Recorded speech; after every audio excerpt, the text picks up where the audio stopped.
Good evening, Karina Carvalho with ABC News. Australia's economy has come to a screaming halt with the latest growth figures going backwards.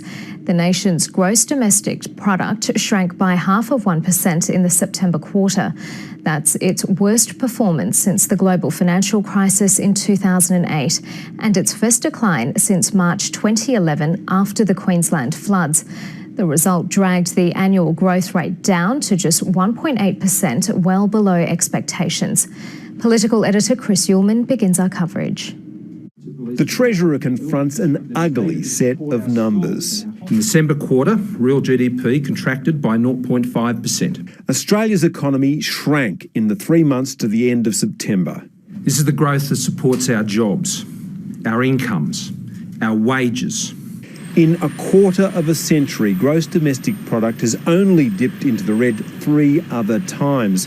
After the GST was introduced, during the financial crisis, we're now down 43%. And in the wake of Cyclone Yazi.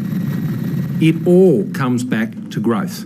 The lack of it is a big problem for a government that campaigned on economic stewardship. We can never take our growth for granted in this country, ever. The numbers present a large target for the opposition. This is the second worst economic growth result in the last 25 years. The Treasurer has pinpointed the problem. It is the decline in new business investment of 3.2% that was the dominant cause for the contraction in real GDP in the September quarter. Labor thinks the problem's the Treasurer.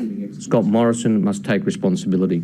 Scott Morrison's solution is for the Senate to back a business tax cut the government's yet to present to the upper house. We need the consensus of a parliament that's going to work in the national interest to drive jobs and growth. They don't have a plan, they've got a slogan. And all they're focused on is themselves, their own jobs and their own division. If these numbers are repeated in March, then the government would face the agony of presiding over a recession. Slow growth also cuts tax receipts, blowing out the promised return to surplus. And that revenue hit will have to be accounted for in the mid-year budget review, to be delivered just days before Christmas.